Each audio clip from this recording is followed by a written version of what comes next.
사랑하는 성도 여러분, 제가 어렸을 때부터 되게 좋아하던 찬양이 하나 있었는데요. 그 찬양이 뭐였냐면 신실하신 하나님, 뭐 이런 찬양이었어요.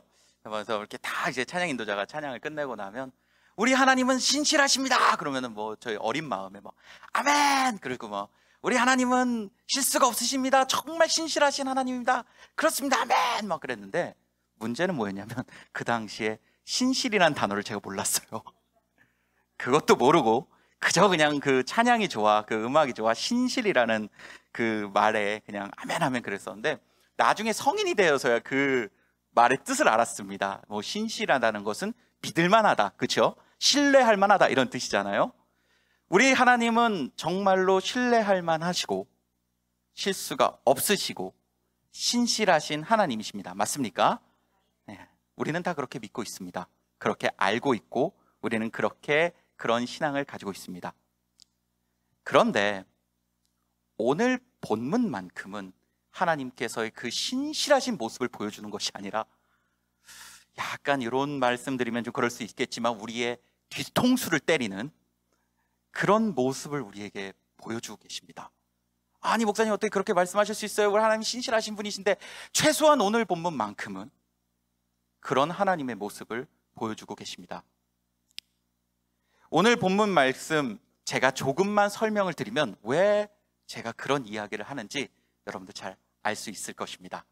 먼저 좀 본문의 말씀 살펴보도록 하겠습니다. 오늘 본문의 배경은요, 우리가 그토록 잘 알고 많이 들어왔던 모세의 소명 이야기, 그 바로 다음 장면입니다.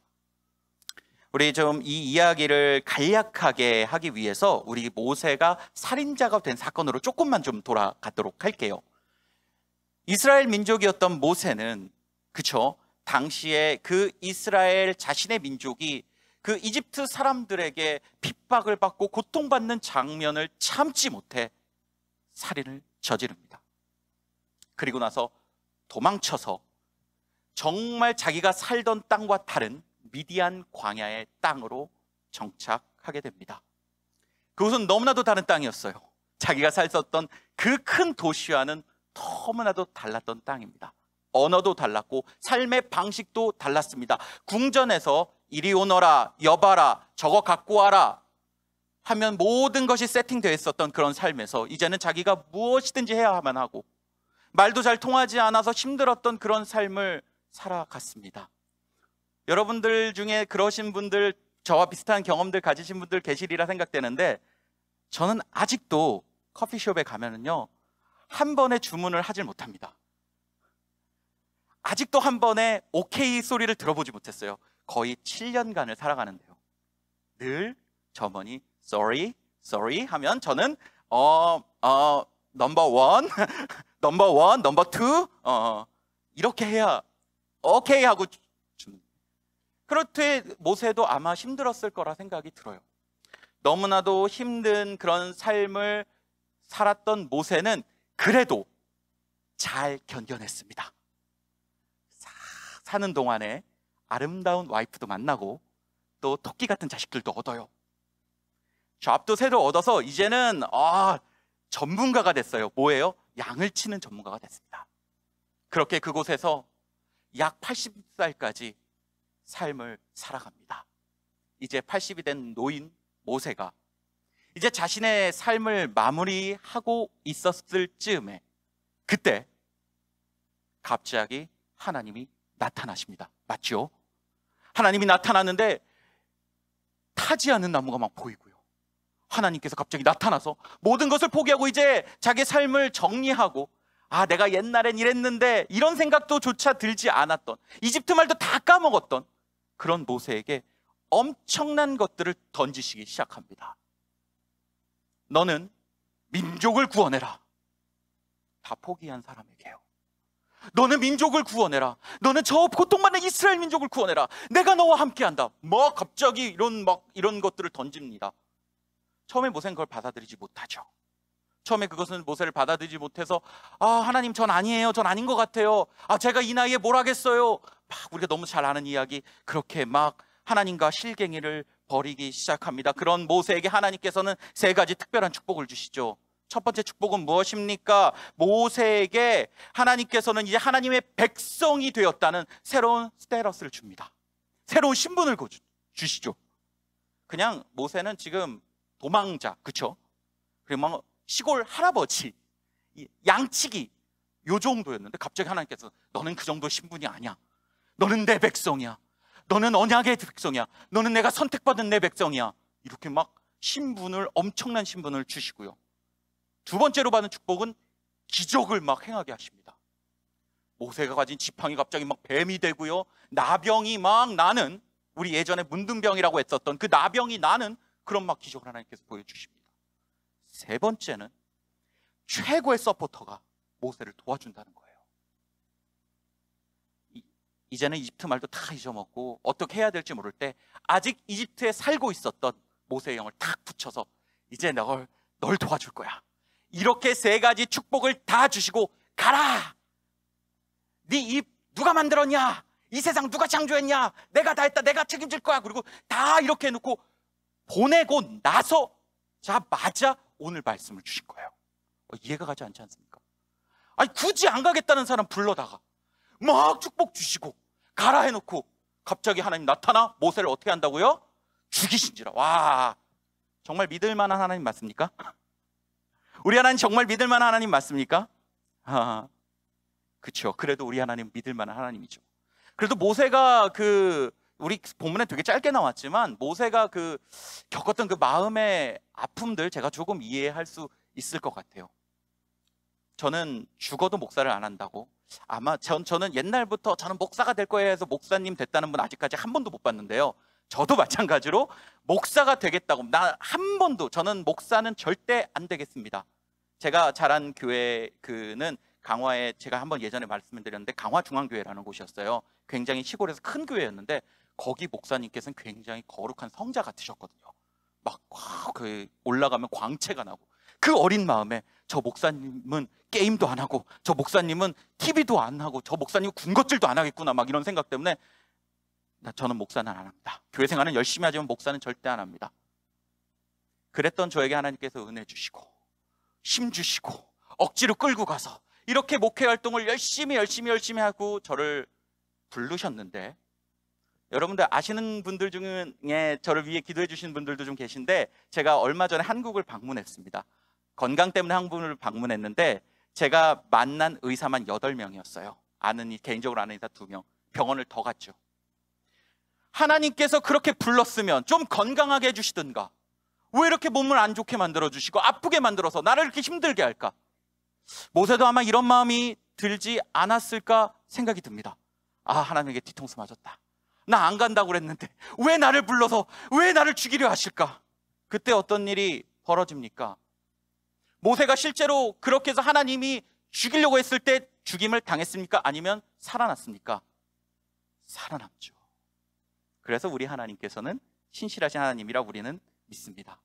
저희로서는 이해가지 않지만 어쨌든 하나님께서 이 자신이 죽이겠다고 했던 이것을 철회하셨습니다. 그런데 그 철회하신 그 장면이 너무너무 재밌는데요.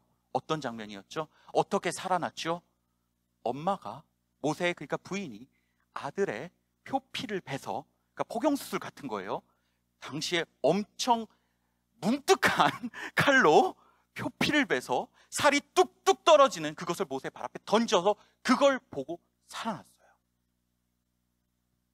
대단하죠. 제가 그 장면을 좀 이렇게 생각을 해봤어요. 저희 아내가, 제가 막 죽일 위기에 있는데 저희 제가 아들이 2명이거든요. 첫째와 둘째가 있는데 첫째와 둘째를 다 불러다가, 야, 아빠가 죽게 됐으니 너희들의 그 표피를 엄마가 베어야겠다. 잠깐 이렇게 나에게 오렴 하면은, 첫째는 아마 이렇게 어머니 제가 이제 그래도 제가 아프지만 이렇게 좀 희생을 하겠습니다 할 텐데, 둘째는 아마 엄마 농담하지 마세요. 왜 그래요? 엄마 나한테 왜 그래? 그러고 저기 도망갈 것 같은. 저였어도 아마 저희 어머니가 만약 칼을 들고 저한테 이렇게 다가오면 아마 그걸 순종을 못했을 것 같은 그런 느낌이 좀 들더라고요. 그렇지만 어쨌든 그 피가 뚝뚝 흐르는 그 표피로 말미암아 모세는 살아나게 됩니다. 맞죠? 저는 여기서 한 가지, 이 이야기를 들으면서 한 가지 생각이 떠올랐고 우리가 잘 아는 한 분, 그분이 떠올랐습니다. 바로 예수 그리스도십니다. 맞죠? 왜냐하면 모세의 아들의 뚝뚝 흘리는 그 피 묻은 살이 모세를 살려주었듯, 예수님께 십자가에서 흘리신 그 보혈이 우리를 살리셨습니다. 맞습니까? 그분의 십자가에서의 희생이 우리를 구원하셨기 때문에, 그분의 피 묻은 살이, 그분의 육체가 우리를 구원하셨기 때문에 저는 이 이야기 속에서 예수 그리스도의 구원이 떠올랐습니다. 우리는 그분의 채찍질을 맞음으로 나음을 입었습니다. 우리는 그분이 가시면류관을 쓰심으로 영생을 얻었습니다. 우리는 그분이 못을 박힘으로 구원을 얻었습니다. 그분의 잔뜩 피가 묻은 그 살 때문에 우리가 구원을 받은 것입니다. 저는 오늘 이 말씀을 통해 여러분들이 먼저 이 메시지를 기억하셨으면 좋겠습니다. 아들의 희생이 모세를 살린 것처럼 하나님의 아들의 희생이 우리를 살렸다. 이 메시지를 먼저 붙잡고 가셨으면 좋겠습니다.